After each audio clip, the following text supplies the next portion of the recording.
There has been this discussion about the composition of the human being. There has been the body, the soul, and the spirit. I'm very aware that there's been a lot of conversation surrounding what actually it is that represents the apex of creation, which is the human being. I know we've had a lot of definitions and sayings from people that suggest that man is actually a spirit that lives in the body and has a soul. That may be to some extent a certain level of truth, but not really the entire truth. For about 7 years, I've been doing a research on what actually it is, and I'd like to also share my perspective with you, if it makes sense. So come along with me, and please stick and stay. We'll be right back.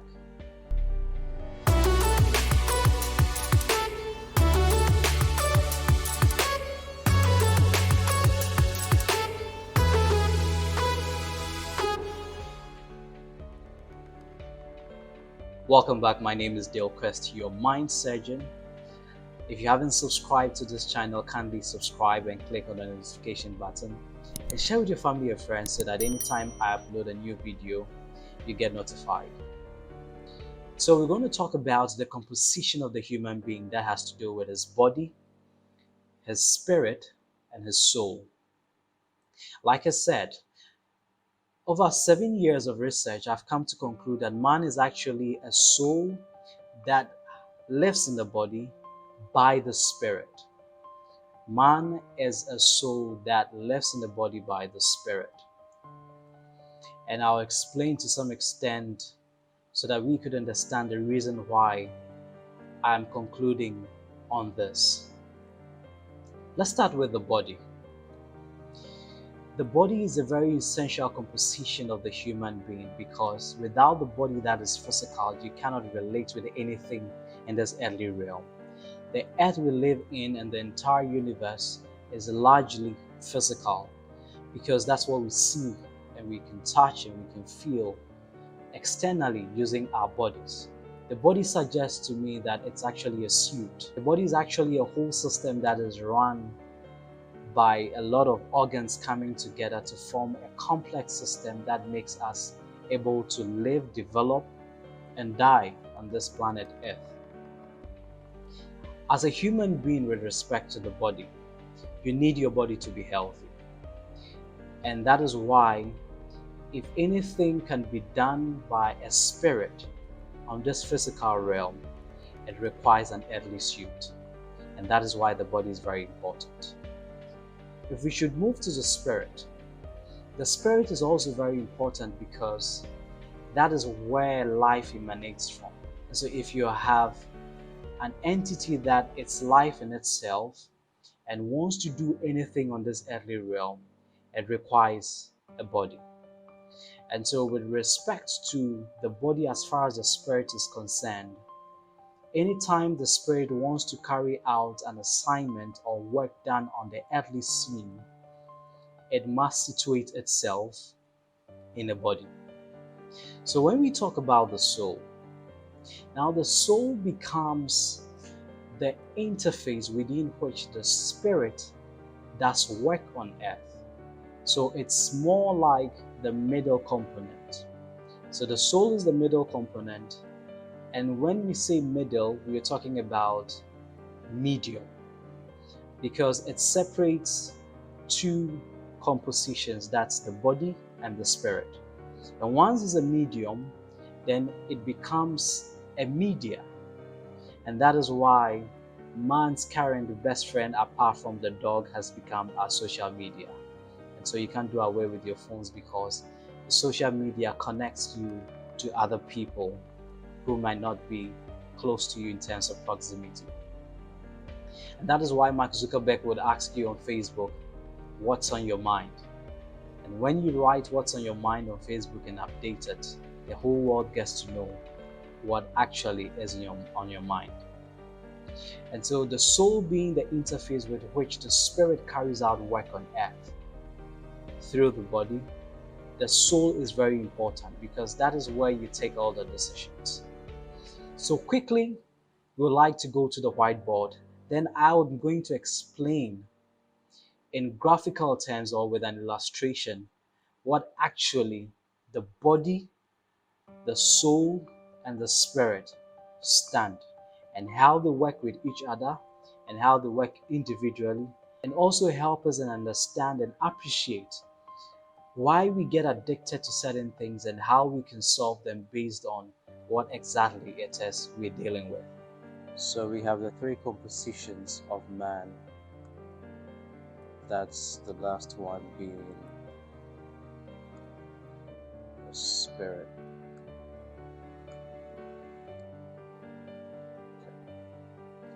So we have man as a soul that lives in a body by the spirit. Man is a soul that lives in a body by the spirit. It's very important for us to understand this illustration because a lot of questions have been asked about man being a spirit that lives in the body and has a soul. It looks, to some extent, it's a bit correct in terms of its own illustration, but over the years I've also come to conclude about this one, and that's my version, my truth that I have come to discover. And so we have this three composition, and man has his body that interacts with the outside world. Okay, the body of man interacts with the outside world. The soul of a man interacts with the body, and then the spirit within us, which is God. The spirit is not man. The spirit is the breath of God that gives the body life. And so if the body interacts with the environment, right, then the soul interacts with both the body and then the spirit. Now, somebody will ask, where do you place the spirit of man? Because it's been written in books, the spiritual man, the spirit of man. The interface, understand this, the interface between the body and the soul is where your mind is. The interface between the soul and the spirit is where your heart is.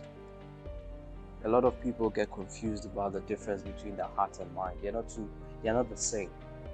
They are both interfaces depending on where you find them. So the mind is the interface between the body and the soul.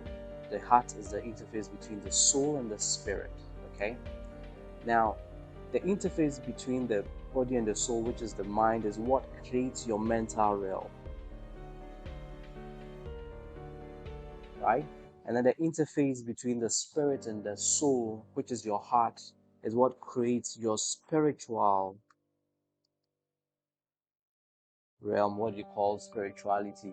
It's where, so the confusion is that you're looking for the spirit of man, what is described in books, and that's this way it rolls actually. The spirit, that spirit of man you're looking for is here. Is what dwells here, okay? And then that for the mental part is what dwells here.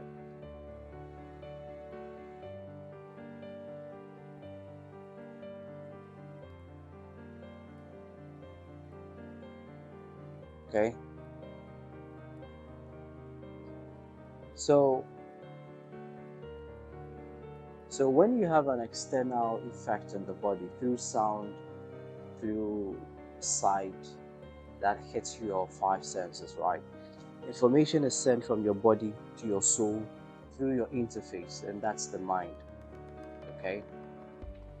So when a continuous transfer of information that happens from the body, through the soul, from the environment, through your mind. A deposit is made from the mind to your heart.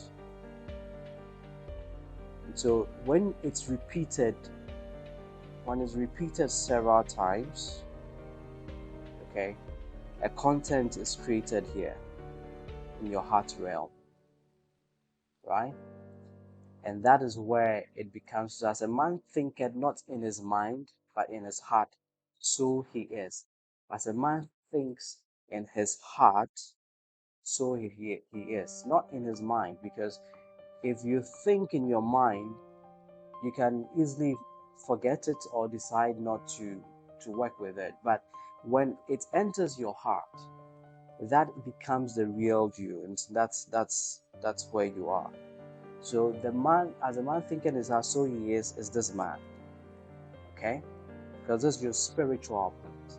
You are not the spirit here. This is the Spirit of God. You are the spirit here. Okay? And so all you're trying to do, getting closer to this spirit that gives you life, is the activities you run in this realm. By praying, meditation, engaging in religious activities, and trying to find God. And that answers the question why, if you are a spirit, then why are you struggling to be spiritual? Spirits don't struggle to be spiritual. It's because you are a soul and trying to get close to the spirit through your heart realm, you become spiritual. Do you understand? It's the same thing.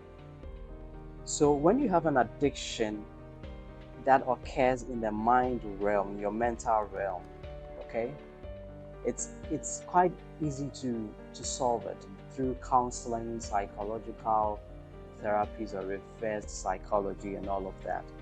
But when it enters into the addiction is in the heart realm, then it goes beyond just counseling. You have to indulge the two. So counseling together with something spiritual, prayers, deliverance, laying of hands, and all of that, as believed in the Christian circles. So that's the illustration, basically. Welcome back. So as explained on the whiteboard, you get to know that the body is the external physical composition that has interactions with our external environment through its five senses. That's the sense of touch, sense of smell, sense of hearing, sense of taste, and sense of sight. And so information that comes from the external environment gets into the entire human being through its senses. And that is why the body is very important. When this information enters through the human senses, it makes a deposit into the soul realm. And the soul is the place where you have your will, you have your mind, and you have your emotions situated. That's the place of reasoning and decision making. And so whatever data that comes as a form of information from the external environment through the five senses or by the external stimulus makes a deposit in terms of information or data into the soul realm of the composition of man. And so when that deposit is made, the consistency and repetitiveness of that process makes a filtered information into the spiritual realm of man. And like the explanation was given on the whiteboard, the spirit that dwells in the inside of man is actually not us. It's a spirit that actually gives the body life, and that is the Spirit of God. So the spirit that lives in the inside of you is the same spirit that lives in the inside of me. It's that same spirit you will find in vegetables, it's that same spirit you find in the bed. It's that spirit that is characterized by the source of life. It is life in itself, and that's the Spirit of God. And so you don't have one spirit coming into contact with another spirit that produces a third different spirit. The spirit that exists within me is the same spirit that exists within my wife, and the same spirit that exists within my children, because the very first creation of man, that's if you believe the story of the creation of man, the Adam and Eve, for the Christian perspective, or if you believe in the Big Bang theory, whatever it is, the first person that lived carried a spirit. And I am of the belief that there were landlords on this earth before man was created. And what I mean by landlords were the animals, the mountains, the waterfalls. I mean the natural environment, nature. And so when it comes to the spirit, it is the very life that created everything we see in this universe. And so the spirit, which is God, has to situate itself in a body and produce the body with life so that it can live. And so our cells would grow, develop, and die, and reproduce, regenerate itself so that we can live back onto death. And that is the duty of the spirit. So where do you place man in terms of a composition in there? Like it was explained on the whiteboard. So we have the body, then between the body and the soul, it's an interface where you have the mind. So the interface between the body and the soul is your mental realm. The interface between the spirit and your soul is where you have your heart realm. And so you might hear of sayings or scriptures that will say, as a man thinketh, and the quotation doesn't end there. It says that as a man thinketh where? In his heart, not in his mind, so is he. Because whatever is in your mind may not actually be you. It's actually going through a thinking process. When you do the exercise of meditation repeatedly, then it's filtered as a deposition into your heart realm, and that is what becomes you. In other cycles, people would call that the subconscious mind. And so another says that the mind is the conscious mind, and we have the subconscious mind. But the actual graphical illustration of this is the heart realm, which is the interface between the spirit and the soul, and the mental realm, which is the interface between the soul and the body. And so when you understand this, you'll be able to identify that when somebody has a certain type of addiction, you can situate it whether it's mental as a hard thing. If it's mental, then you can engage in certain mental exercises that can help the person deal with it, such as counseling, reverse psychology, and just basic learning or meditation. The truth about the spirit is that if you're really the spirit, then why are you trying to be spiritual? Why do you struggle? Do your best to be spiritual by reading the Bible or the Quran or other spiritual or holy books. A spirit should not struggle to be spirit. You try to be spiritual because you are not a spirit. You try to be spiritual because you are a soul. And that is where you dwell. That is why there's an interface between the soul and the spirit, which is God, and that's the realm of the heart of man. And so when it comes to the heart of man, that is where you become spiritual. You long to pray, have a spiritual fellowship through music, through prayers, through reading spiritual stuff, because it's a realm that gets you closer to the Spirit of God that lives in the inside of you. And so the Spirit in the inside of you is actually not you, it is God. You can have a different name for it, but I'm talking about the creator of the universe, that intelligence of which gives the source of life to the body, and namely the soul. Have you ever wondered why religious bodies may engage, some religious bodies may engage in what you call soul winning and not spirit winning? Because you cannot win a spirit. You can only win a soul, and that is you, and that's where you dwell. In other belief systems, they believe that the soul beyond death may either go to heaven or hell. What happens to the spirit? Because the body gets trapped here on earth in the cemetery, the spirit goes back to its source where it came from, which is God, And the soul, where does it go? It has to go somewhere. It goes somewhere because there's a whole developmental process the soul goes through. And I'd like you to watch the first video I did about the body for you to understand, and you can click on this link so that you can get access to the extensive description I gave to the body to help you understand what actually it is, to appreciate what I'm going to say. So when your parents come together, when your mother and father come together and contribute to your body through sex, a fetus is developed in your mother's womb. That fetus is alive. It begins to have heartbeats. The first things that develop is the brain.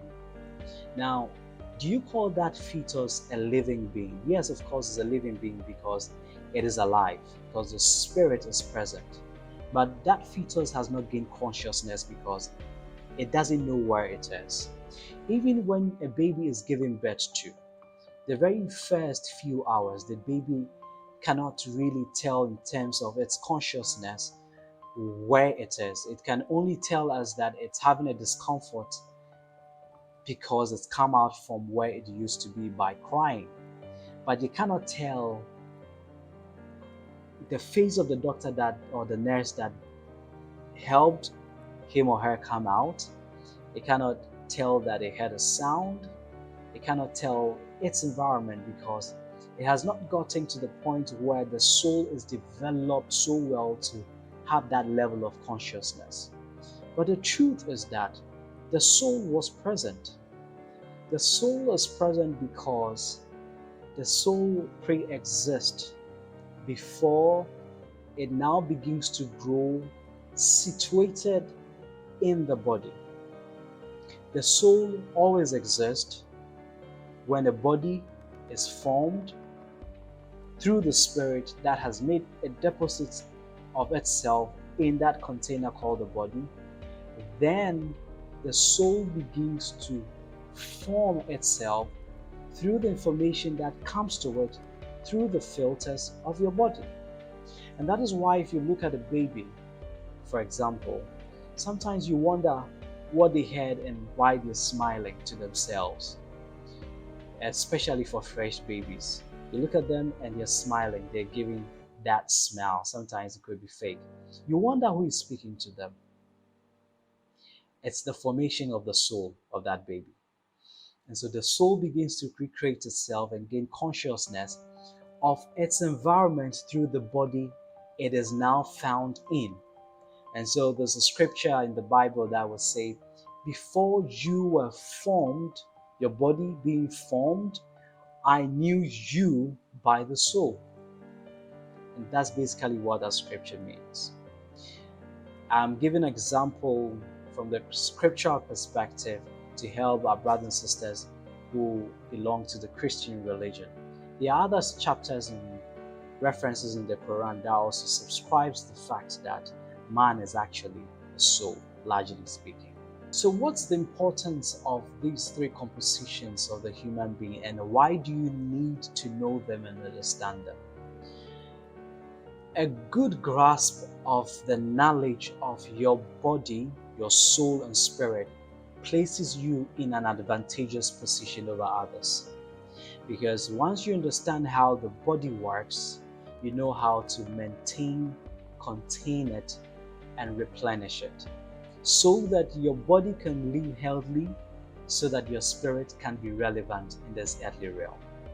A good understanding of how your soul works place you at a very high pedestal, because then you begin to have control over your emotions, control over your will, and control over your mind, where my expertise as a mind surgeon is found. When you lose the battle between your ears, that's your mind, soul speaking, you lose a lot of things in life. And let me quickly clarify the difference between your brain and your mind. Your brain is a physical device that contains the software of your mind, basically speaking. And so let me use another example using your mobile device. So your physical thing that you see about your mobile device that got you attracted with the camera, the way the camera works, the way the screen works, is the physical part of the smartphone. And that's why you spend money to buy a case for it and use a screen protector. It's because you want to prevent the phone from having mechanical impacts that could cause the phone to be damaged. It's the same thing when it comes to the soul of the phone, is where you call the operating system of the phone, where every other thing is built on. So the mind is the different apps that are installed on the phone as a mindset, and they are all installed on the substrate of the operating system, which is the soul. Now, where is the spirit of the smartphone? The spirit of the smartphone is the very vision of the first person that caught the idea to produce the company that manufactures their smartphone. So he carries the spirit of the phone through his vision. So basically, that if you juxtapose the analogy of giving with man works by that same principle. Found in the soul is actually your mind, where you can find your will and you can find your emotions. So for example, if you consistently engage or subject your physical body through the light through your eyes to contents of pornography, you're making a deposit in your soul realm into your mind.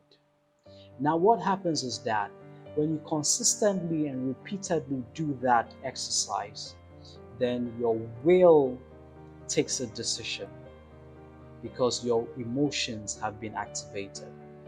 So the emotions of excitement begins to form.